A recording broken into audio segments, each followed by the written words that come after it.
A Long Island man is in police custody for allegedly planting explosives in New York City. The U.S. Attorney's Office says Michael Gann is facing federal charges accused of making at least 7 explosive devices and planning to use them. According to the indictment, Gann stored at least 5 makeshift bombs and shotgun shells on rooftops in southern Manhattan. He also allegedly threw at least one of the bombs onto the subway tracks of the Williamsburg Bridge connecting Manhattan to Brooklyn.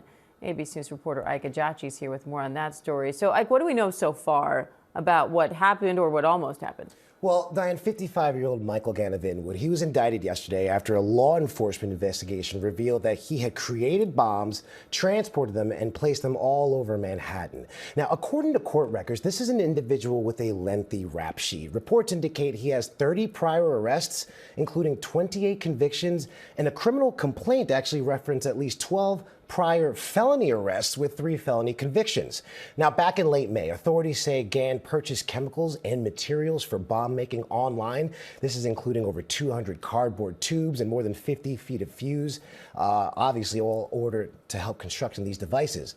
A week or so later, he then received those items and started making the bombs on Long Island. He's accused of creating at least 7 explosive devices on Long Island, transporting them to various spots around New York City. And the indictment says one device contained about 30 grams of explosive powder. That's reportedly 600 times the legal limit for consumer fireworks. Now, reports say he actually concealed at least 4 shotgun shells alongside those homemade explosives in order to increase the lethality. Now, surveillance video actually shows Gann placing those devices on top of rooftops in Manhattan's Soho neighborhood. They saw him placing the devices on subway tracks on top of the Williamsburg Bridge. Some of those devices even falling into the East River and also on FDR Drive, which is that major highway that runs alongside the east side of Manhattan.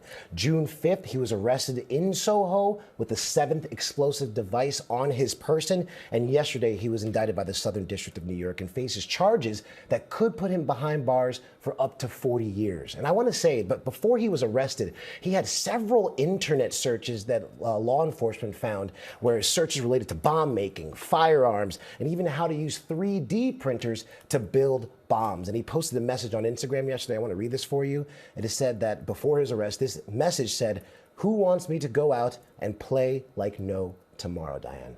Any word on motive yet?